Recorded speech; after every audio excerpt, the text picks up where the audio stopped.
ಶ್ರೀ ಗಣಪತಿ ಶಾರದಾ ಗುರುಭ್ಯೋ ನಮಃ. ಕೂಜಂತಂ ರಾಮರಾಮೇತಿ ಮಧುರಂ ಮಧುರಾಕ್ಷರಂ ಆರುಹ್ಯ ಕವಿತಾ ಶಾಖಂ ವಂದೇ ವಾಲ್ಮೀಕಿ ಕೋಕಿಲಂ.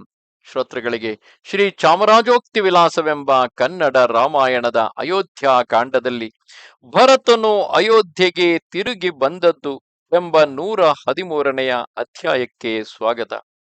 ಶ್ರೀರಾಮಚಂದ್ರನನ್ನು ಮರಳಿಸಲು ಸಾಧ್ಯವಾಗದೆ ಅಂತಿಮವಾಗಿ ತಾನು ತಂದ ಸ್ವರ್ಣಪಾದುಕೆಗಳ ಮೇಲೆ ಶ್ರೀರಾಮನ ಚರಣ ಚಿಹ್ನೆಗಳನ್ನು ಮೂಡಿಸಿಕೊಂಡು ಶ್ರೀರಾಮನ ಚರಣಗಳಿಂದ ಎಟ್ಟಿ ಹಿಂದಿರುಗಿಸಿದ ಆ ಸ್ವರ್ಣ ಪಾದುಕೆಗಳನ್ನು ತಲೆಯ ಮೇಲಿರಿಸಿಕೊಂಡು ಭರತನು ಅದನ್ನೇ ಹೊತ್ತು ಅಯೋಧ್ಯೆಗೆ ಬರುತ್ತಾನೆ.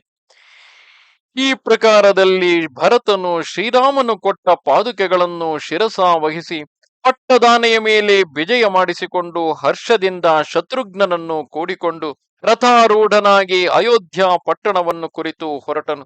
ವಸಿಷ್ಠ, ವಾಮದೇವ, ಜಾಬಾಲಿ ಋಷಿಗಳು, ವೇದಶಾಸ್ತ್ರ ಸಂಪನ್ನರಾದ ಬ್ರಾಹ್ಮಣರು, ಮಂತ್ರಾಲೋಚನೆಯಲ್ಲಿ ಕುಶಲರಾದ ಮಂತ್ರಿಗಳು, ಪರಿಜನರು ತಮ್ಮ ತಮ್ಮ ವಾಹನಗಳನ್ನೇರಿಕೊಂಡು ಅವನ ಮುಂದುಗಡೆಯಲ್ಲಿ ಪ್ರಯಾಣ ಮಾಡಿದರು.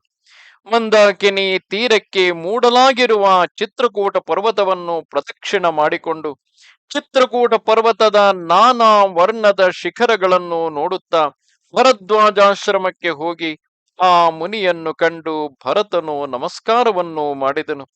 ಭರದ್ವಾಜ ಮುನೀಶ್ವರನು ಆತನನ್ನು ಕುರಿತು, ಎಲೈ ಭರತನೇ, ನೀನು ಹೋದ ಕಾರ್ಯವು ಸಾಧ್ಯವಾಯಿತೆ? ಶ್ರೀರಾಮನು ಬಂದನೆ ಎಂದು ಕೇಳಿದನು. ಆಗ ಭರತನು, ಮಹರ್ಷಿಗಳೇ, ನಮ್ಮ ಗುರುವಾದ ವಸಿಷ್ಠ ಮುನೀಶ್ವರನು ನಾನು ಶ್ರೀರಾಮನನ್ನು ಅನೇಕ ವಿಧವಾಗಿ ಅಯೋಧ್ಯ ಪಟ್ಟಣಕ್ಕೆ ಬರಹೇಳಿ ಬೇಡಿಕೊಂಡೆವು. ಆತನು ಅತ್ಯಂತ ದೃಢಚಿತ್ತನಾಗಿ ವಸಿಷ್ಠ ಮುನೀಶ್ವರನನ್ನು ಕುರಿತು, ನಾನು ದಶರಥ ರಾಯನ ಸಮ್ಮುಖದಲ್ಲಿ 14 ವರುಷಗಳ ಪರ್ಯಂತ ವನವಾಸ ಮಾಡುವುದಾಗಿ ಪ್ರತಿಜ್ಞೆಯನ್ನು ಮಾಡಿದ್ದರಿಂದ ಆತನ ಪ್ರತಿಜ್ಞೆಯನ್ನು ಪರಿಪಾಲಿಸುವುದು ಮಗನಾದ ನನ್ನ ಕರ್ತವ್ಯ ಎಂದು ಹೇಳಿದನು. ವಸಿಷ್ಠ ಮುನೀಶ್ವರನು ಆಗ, ಶ್ರೀರಾಮ, ನೀನು ನಿಮ್ಮ ತಂದೆಯಾದ ದಶರಥರಾಯನ ಆಜ್ಞೆಯನ್ನು ಮೀರಕೂಡದೆಂದು ಇಚ್ಛೆ ಹೊಂದಿದ್ದರೆ ಸುವರ್ಣಮಯವಾದ ನಿನ್ನ ಪಾದುಕೆಗಳನ್ನು ಭರತನ ವಶಕ್ಕೆ ಕೊಡು.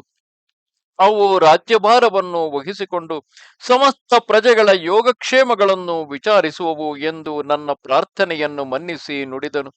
ಶ್ರೀರಾಮನು ಹರ್ಷಪಟ್ಟು ಮೂಡಲು ಮುಖವಾಗಿ ನಿಂತು ಪಾದುಕೆಗಳನ್ನು ರಾಜ್ಯಪಾಲನಕ್ಕೋಸ್ಕರ ನನ್ನ ವಶಕ್ಕೆ ಕೊಟ್ಟನು. ನಾನು ಆ ಪಾದುಕೆಗಳನ್ನು ತೆಗೆದುಕೊಂಡು ಆತನಿಂದ ಬೀಳ್ಕೊಂಡು ಅಯೋಧ್ಯ ಪಟ್ಟಣಕ್ಕೆ ತಿರುಗಿ ಹೋಗುತ್ತಿರುವೆನು ಎಂದು ಹೇಳಿದನು. ಮಹಾತ್ಮನಾದ ಭರದ್ವಾಜ ಮುನೀಶ್ವರನು, ಭರತ, ನಿಮ್ಮ ವಂಶದಲ್ಲಿ ಧರ್ಮ, ನೀತಿ, ಗುರುಭಕ್ತಿ, ವಿನಯಾದಿ ಗುಣ ಸಂಪತ್ತಿಯು ನೆಲೆಗೊಂಡಿರುವುದು.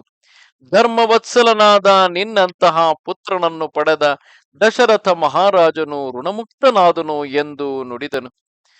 ಭರತನು ಆ ಮುನಿಗೆ ಪುನಃ ಪುನಃ ಪ್ರದಕ್ಷಿಣ ನಮಸ್ಕಾರಗಳನ್ನು ಮಾಡಿ ಆತನಿಂದ ಬೀಳ್ಕೊಂಡು ರಥಾರೂಢನಾಗಿ ಮಂತ್ರಿಗಳನ್ನು ಕೂಡಿಕೊಂಡು ಯಮುನಾ ನದಿಯನ್ನು ದಾಟಿ ಗಂಗಾ ತೀರಕ್ಕೆ ಬಂದನು. ಆ ನದಿಯನ್ನು ಕಂಡು ಅಭಿವಂದಿಸಿ ಸಮಸ್ತ ಸೇನಾ ಸಮೇತನಾಗಿ ಗುಹನ ಶೃಂಗಿಬೇರ ಪುರಕ್ಕೆ ಹೋದನು. ಅಲ್ಲಿಂದ ಅಯೋಧ್ಯ ಪಟ್ಟಣಕ್ಕೆ ಬಂದು ತಮ್ಮ ತಂದೆಯಾದ ದಶರಥ ರಾಯನಿಂದಲೂ ತಮ್ಮ ಹಿರಿಯ ಅಣ್ಣನಾದ ಶ್ರೀರಾಮನಿಂದಲೂ ಹೊರತಾದ ಆ ಪಟ್ಟಣವನ್ನು ಕಂಡು ದುಃಖಾಕ್ರಾಂತನಾಗಿ ತನ್ನ ಸಾರಥಿಯಾದ ಸುಮಂತ್ರನೊಡನೆ, ಎಲೈ ಸುಮಂತ್ರ, ನರೇಂದ್ರನಿಲ್ಲದ ಈ ನಗರವು ಸಿಂಹವಿಲ್ಲದ ಗುಹೆಯಂತಿದೆ ಎಂದು ಹೇಳತೊಡಗಿದನು. ನಮಸ್ತೆ ಶಾರದೆ ದೇವಿ ಕಾಶ್ಮೀರ ಪುರವಾಸಿನಿ, ತ್ವಾಮಹಂ ಪ್ರಾರ್ಥಯೇ ನಿತ್ಯಂ, ವಿದ್ಯಾದಾನಂಚ ದೇಹಿಮೆ. ನಮಸ್ಕಾರ.